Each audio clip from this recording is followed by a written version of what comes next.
Hello दोस्तों, कैसे हो आप सब। आई होप अच्छे होंगे, मस्त होंगे। तो आज फर्स्ट वीडियो अपलोड होने वाला है एजुकेशन पर्सन यूट्यूब चैनल पर, और ये है केमिस्ट्री का। तो इस वीडियो में बाबू लोग हम इसको केमिस्ट्री को तब बिल्कुल जीरो लेवल से ले चलेंगे, जहाँ से किसी को समझ में नहीं आती वहाँ से स्टार्ट करेंगे। और कोशिश पूरी रहेगी कि केमिस्ट्री जीरो लेवल से आपको बेहतर सिखाएं। तो सबसे पहले आज हम स्टार्ट करेंगे, केमिस्ट्री की शुरुआत करेंगे। तो सबसे पहले हम स्टार्ट करेंगे पदार्थ से। इससे स्टार्ट करेंगे हम। सबसे पहले हम स्टार्ट करेंगे पदार्थ से। नॉर्मली बात देखेंगे, सबसे पहले जानेंगे पदार्थ होता क्या है। तो अगर हम ऐसे जाने पदार्थ क्या होता है, तो पदार्थ बेस सभी चीज़ें होती हैं जिनके अंदर कुछ वजन होता है और वो स्थान घेरती हैं। एग्जाम्पल तौर पे आप देख रहे हैं मार्कर हमारे हाथ में है, और इसका कुछ ना कुछ द्रव्यमान हो गया, यानी वजन। वजन को केमिस्ट्री में बोलते हैं द्रव्यमान। तो कुछ ना कुछ इसका वजन होगा, और वजन होगा और ये जगह स्थान, मतलब स्थान घेरेगा, जगह घेरेगा। तो हम क्या बोलेंगे इसको, पदार्थ। तो पदार्थ क्या होता है, वे सभी वस्तुएं, वे सभी वस्तुएं जो स्थान घेरती हैं, स्थान घेरती हैं, और उनके अंदर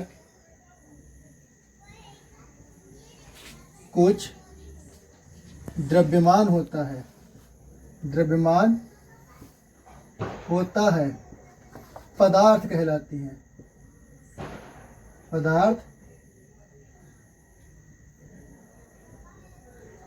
कहलाते हैं। तो हमने क्या बताया कि वे सभी वस्तुएं जिनके अंदर कुछ द्रव्यमान होता है, यानी कुछ वजन होता है, और वह स्थान घेरती हैं, क्या कहलाती हैं, पदार्थ कहलाते हैं।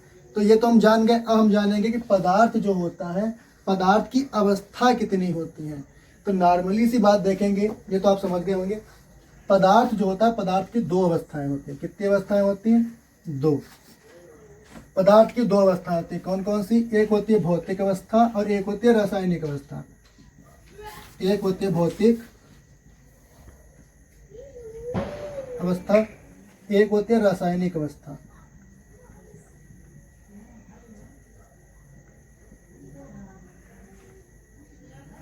तो सबसे पहले जानेंगे भौतिक अवस्था क्या होती है, फिर जानेंगे रासायनिक अवस्था क्या होती है। तो भौतिक अवस्था क्या होती है, जिनको हम बाहर से देख के, जिनको हम बाहर से देख के हम उनके बारे में समझ जाते हैं, जान जाते हैं, उन्हें बोलते हैं भौतिक अवस्था।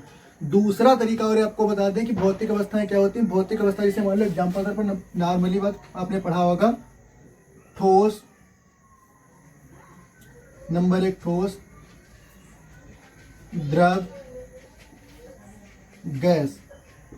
ये आपने पढ़ रखा होगा, 6 या 7 में पढ़ रखा होगा कि जो भौतिक अवस्था होती है वो 3 प्रकार की, 3 ही पढ़ी होगी आपने। ठोस, द्रव, गैस। नॉर्मली होती है 5 होती हैं। कितनी होती हैं, 5। नंबर 4 पे आता है तुम्हारा प्लाज्मा,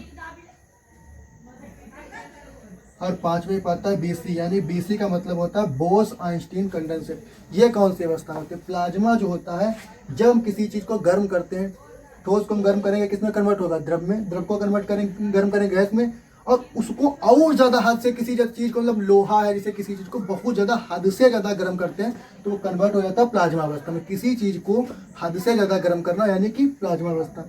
अब बात करेंगे बीसी। बीसी का मतलब है बोस आइंस्टीन कंडेंसेट। जब किसी चीज़ को हम ठंडा करते हैं, बहुत ही ज़्यादा, हद से ज़्यादा किसी चीज़ को जब ठंडा किया जाता है तो उसे कहते हैं बोस आइंस्टीन कंडेंसेट, जो कि पारा के रूप में बन जाता है। तो बात करेंगे भौतिक अवस्था। भौतिक अवस्था और रासायनिक अवस्था में अंतर क्या होता है। तो भौतिक अवस्था में ये होता है कि हम किसी चीज़ को अगर गर्म करेंगे तो वो पानी में कन्वर्ट होगा, पानी को कन्वर्ट करेंगे गैस में कन्वर्ट हो जाएगा, मतलब गर्म करेंगे तो गैस में कन्वर्ट हो जाएगा।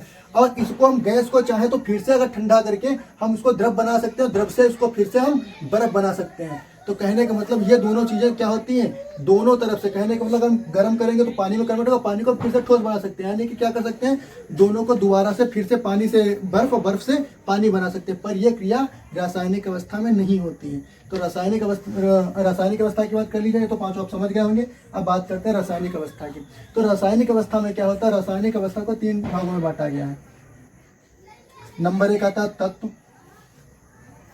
तत्व को ही बोलते हैं परमाणु। नंबर 2 पे आता है यौगिक, और फिर आता है मिश्रण। थोड़ा फास्ट तरीके से पढ़ाएंगे, नॉर्मली बच्चों जैसी चीज़ें हैं तो आपको पता होगी, इसलिए थोड़ा तेज़ी से पढ़ाने की कोशिश करेंगे। तब तो क्या होता है, तो आपने पीरियोडिक टेबल में देख रखा होगा, विद्युत रासायनिक श्रेणी उसमें देखा होगा आपने, पीरियोडिक टेबल में आपने देख रखा है, जैसे होता है हाइड्रोजन है, हीलियम है, लिथियम है, बेरियम है, ऐसे कार्बन करके सब ऐसे लास्ट तक जो है, जो जितने भी तत्व दिए हैं, तत्व को ही बोलते हैं कि तत्व का दूसरा नाम क्या है, परमाणु। जो भी 118 दिए हैं, जो भी अकेला टहलता मिल जाए, यानी कि हाइड्रोजन क्या है, तत्व बोलो या परमाणु बोलो, हीलियम क्या है, तत्व बोलो या परमाणु बोलो, कहने का मतलब अकेला कोई सिंगल दिख जाए, परमाणु या तत्व, दो में से एक बोल सकते हो, तत्व बोलो या फिर परमाणु बोलो। अब हम बात करेंगे कि जब दो तत्व या दो परमाणु आपस में जुड़ते हैं और उनका सूत्र बनता है। जब दो तत्व आपस में जुड़ते हैं, जैसे मान लो सोडियम है, सोडियम क्या है, परमाणु है, मैग्नीशियम क्या है, परमाणु बोलो या तत्व बोलो, ऐसे जब दो तत्व आपस में जुड़ते हैं तो क्या बनता है, जब दो तत्व आपस में जुड़ते हैं बनता है यौगिक। जैसे सोडियम जुड़ गया किसके साथ, Cl, क्लोरीन के साथ। क्लोरीन क्या है, क्लोरीन एक गैस है, ठीक है। तो जब दो तत्व आपस में जुड़ते हैं और उनका फार्मूला बनता है, यानी कि सूत्र बनता है, तो वो होते हैं यौगिक। जब दो तत्व आपस में जुड़ते हैं और उनका फार्मूला नहीं बनता है तो वो होते हैं मिश्रण। क्या होते हैं, मिश्रण। ये हो गया मिश्रण। अब 12 प्रकार के होते हैं, 3 प्रकार के होते हैं। परमाणु या तत्व जो कितने प्रकार के होते हैं, तो 3 प्रकार के कौन से, तत्व या परमाणु। परमाणु कितने प्रकार के होते हैं, या तो वो धातु होगा, या तो ये अधातु होगा, या फिर ये उपधातु होगा। तत्व कितने प्रकार का हो सकता है, 3 प्रकार के, या तो वो धातु होगा, या वो अधातु होगा, या फिर वो क्या होगा, उपधातु होगा। अब बात करी जाए यौगिक की। यौगिक में क्या होता है, यौगिक 2 प्रकार का होता है, या तो ये कार्बनिक होगा या ये होगा अकार्बनिक। ये क्या होगा, अकार्बनिक।